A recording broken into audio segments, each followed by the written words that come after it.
Hello. Welcome to today's video.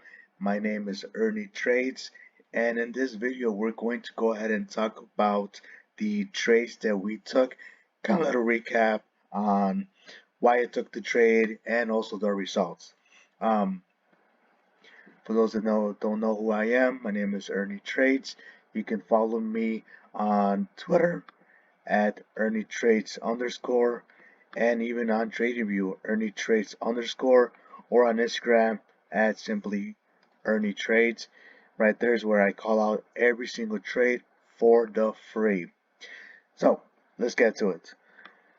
This week I went ahead and we took 1, 2, 3, 4, 5 different trades.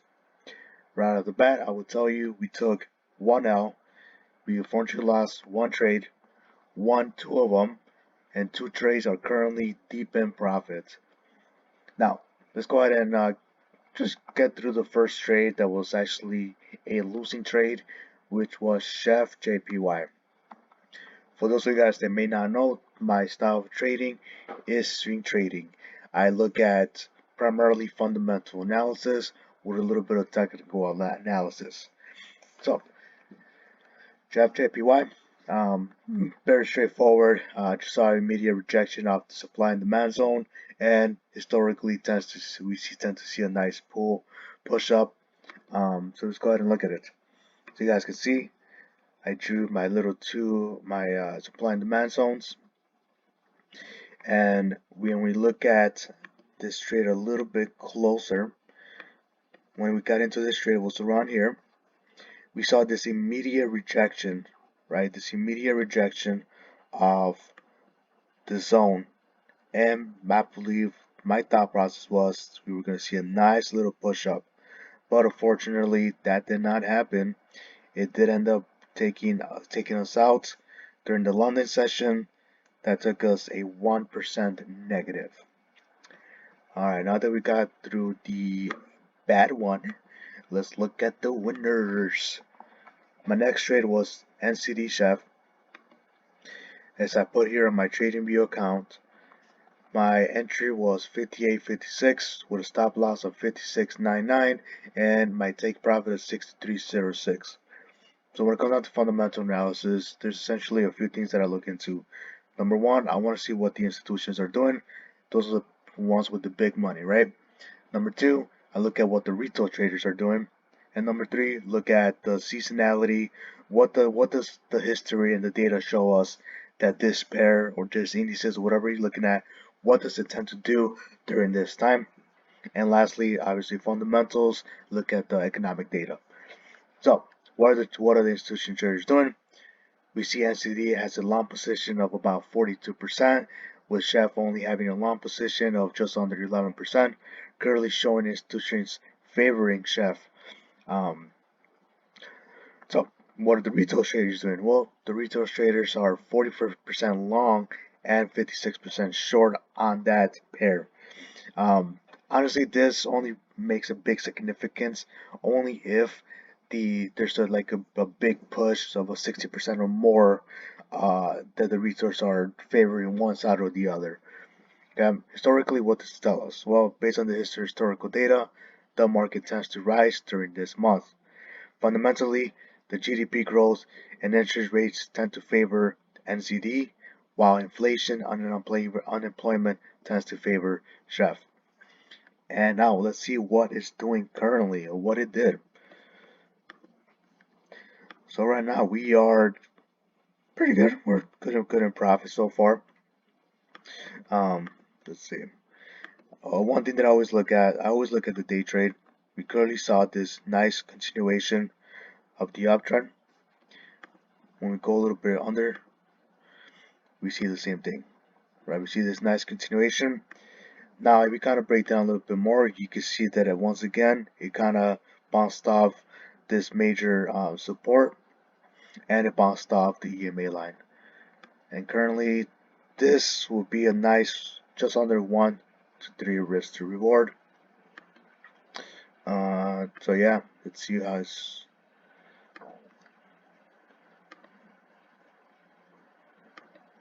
Yeah. Anyway, so yeah, that's where we are right now. Let's look at the next trade. My next trade is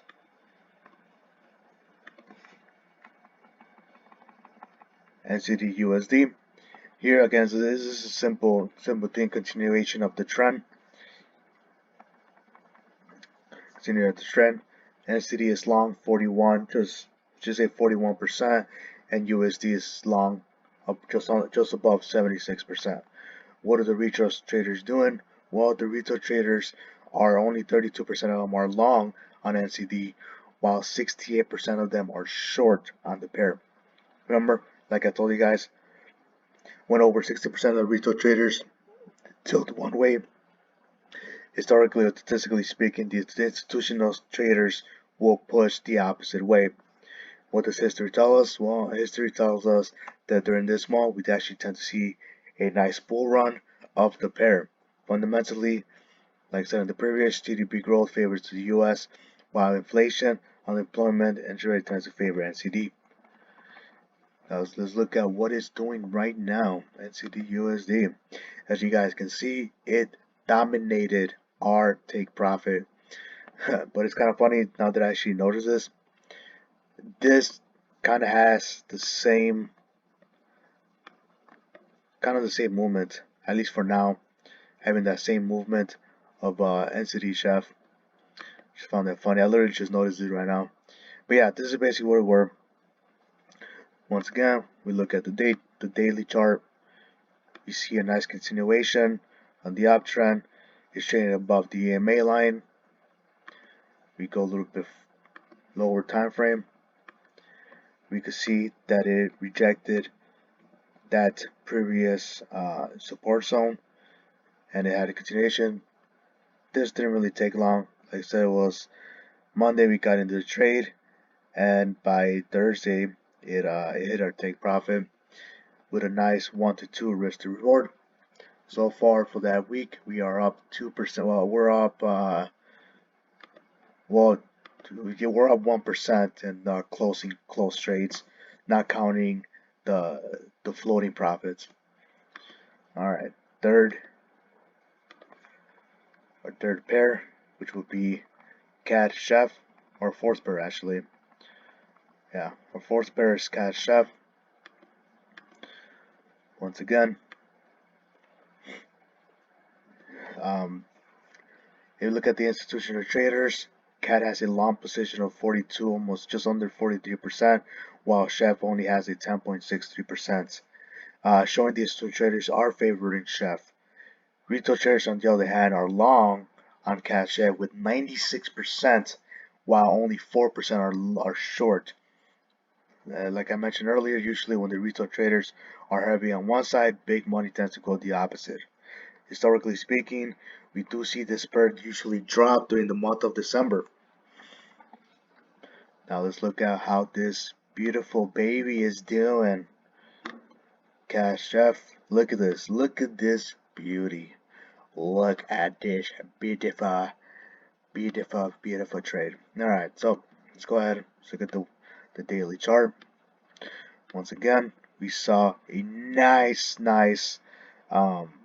break of support. We see this nice downtrend formulating, right? Once again, oh crap. Once again, like I said, higher highs. Ah, my god. Sorry guys, sorry. I'm still trying to get used to this thing, but like I said, we're seeing these lower lows, right? We see here, boom, goes down, recent retracement, but the retracement is lower than its previous high. Goes down, retracement lower than its previous high. Let's go ahead and look at the smaller time frames. Like I said before, same thing. We see a trade below its EMA line. And this is so funny. Like this is like I know a lot of you guys, a lot of traders can relate, but look at this. Look how close. Look how close we got. Let's go down a little bit lower. Look how close we got to our take. Oh crap. to our take profit. Look at this, 69.42, 69.37. It was 5 pips from my profits. Just 5 pips. But you know what's funny was? But obviously the U.S. There was like some U.S. news during the New York session, and we saw this big push. I didn't panic because number one, I was still sleeping, but also I'm confident with my analysis. Um, so I just let it ride, and now it's pretty close. So hopefully by Monday we see this nice continuation, and we hit our take profit. Once it does that, it's gonna be just under 1 to 3 risk to reward. Last but not least, we have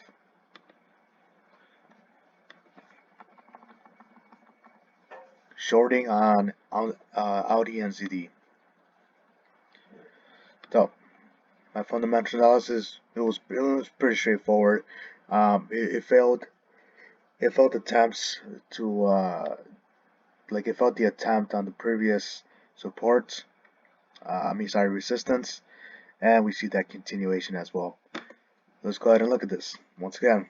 I'd like to look at the daily chart. Clearly, we see a huge downtrend.